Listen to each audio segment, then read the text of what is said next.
Hello, Zara. Thank you so much for joining us this afternoon. Hello, good afternoon. It's such a pleasure to be with you. Thanks for the Yeah, good to have opportunity. you here too. So what influenced this decision to set up Africa's Business Heroes Prize competition and grant? So, the ABH Prize competition was established in 2018 following Jack Ma's first visit to Africa in 2017. During that trip, Jack was inspired by the entrepreneurial energy and potential he saw in the young people he met with. He also recognized many of the same barriers to economic development and entrepreneurship in Africa that existed in China when he founded Alibaba in 1999. And he knew from firsthand experience the power of entrepreneurship to drive growth and spur innovation. And so Jack committed to do his part to inspire, train, and support entrepreneurs in Africa, build more inclusive business models that can create jobs and economic opportunity for the continent. And so the Africa Business Heroes program was born. And over a 10-year period, the program will recognize 100 African entrepreneurs and commit to allocating $100 million in grant funding, training programs, and support for the broader African entrepreneurial ecosystem. We run the Africa Business Heroes Prize competition, the Africa Business Heroes TV show, and we'll be launching an African Business Heroes virtual community in the near future. Okay, so for this edition now, how many entrepreneurs are supposed to benefit? And for those, I mean, you mentioned 100 Africa entrepreneurs. How has this competition changed their lives or their businesses? Sure. So let me start with the first question. In terms of how many are expected to benefit, last year we received about 22,000 applications. And I would say that every entrepreneur who successfully submits the application benefits from the competition.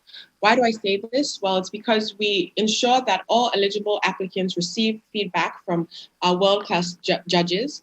And these judges provide them with insights and guidance on how they can strengthen their businesses, how they can improve their pitches going forward.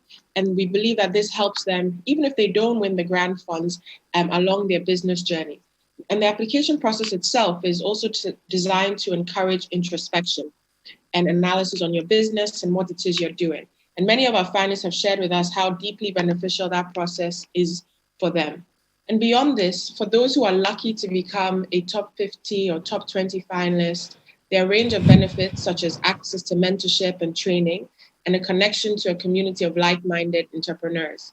For our top 10 finalists, they also have the opportunity to gain international publicity via our televised Africa Business Hero show and media opportunities. They have the opportunity to pitch to business legends such as Jack Ma, Madam Ibukun Awashika of Nigeria, Strive Masiwa, among others, as well as, of course, win their share of 1.5 million US dollars. All top 10 finalists will take home grant funds ranging from 100,000 to $300,000. And so, there are many benefits that one can gain, and it depends on where you end up along the competition. And in terms of your second question, how our past heroes have developed, we have many inspiring examples of how our past heroes have leveraged the grant funds they received and the publicity to go on to do great things. One example is our grand prize winner, Temigiwa Tobuson, who is Nigerian, founder and CEO of LifeBank. She leveraged the grant funds she received to turn LifeBank into a pan-Nigerian company and has since gone on to raise investment, launch in Kenya during the onset of the COVID-19 pandemic, set up drive-through testing facilities, as well as set up a online registry of ventilators, and even launched a new product, AirBank, um, to ensure that hospitals in need of oxygen are able to get it. So that's just one example, and several of our other finalists have gone on to expand their footprints geographically, expand their teams, and to collaborate with each other, further amplifying the impact that they're creating. Okay, so with a lot of juicy benefits from there, how can one qualify? What are the qualification requirements? Great question. So I think it's important to start off by saying we are an inclusive and Pan-African competition, which means that entrepreneurs from all sectors and from all African countries can apply. We're age, gender, and gender agnostic. We do have a very special focus on female entrepreneurs, and so we highly encourage female entrepreneurs to apply. Beyond this, we do have a set of criteria, of course. Applicants need to be the founder or co-founder of the business, so they can't just be an employee. Applicants need to be an African citizen or the direct descendant of an African national. The business needs to be registered and operated in Africa. It also needs to be post-idea stage, so it should have a track record of at least 3 years and have revenue dating at least 3 years as well. Most importantly, we're looking for mission-driven, impact-oriented businessmen and women, individuals who are creating jobs, solving pressing challenges, and doing so innovatively and competitively. So if this sounds like it could be, you and you're listening to this, you're more than qualified to apply, and we highly encourage you to do so at Africa Yeah. Business Heroes. Yeah, it really sounds like it could be me. Thank you so much, Zara.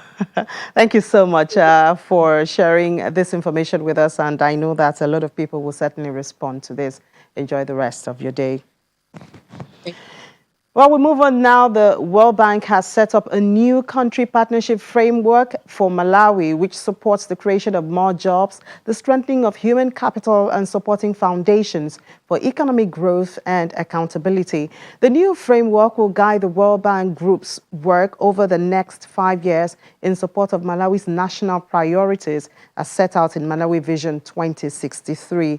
The CPF has 3 strategic focus areas, which include bolstering foundations for growth and accountability, promoting private sector-led jobs and livelihoods, and strengthening human capital development. In addition to that, digital development and women's empowerment are integrated as cross-cutting themes.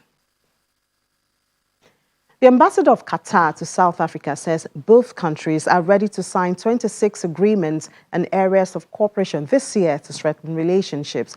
He adds that among these agreements is an understanding between South African Chamber and the Qatar Businessmen Association and the Qatar Chamber about establishing a joint businessmen council to enhance trade exchange between the two countries and overcome import and export obstacles, among others.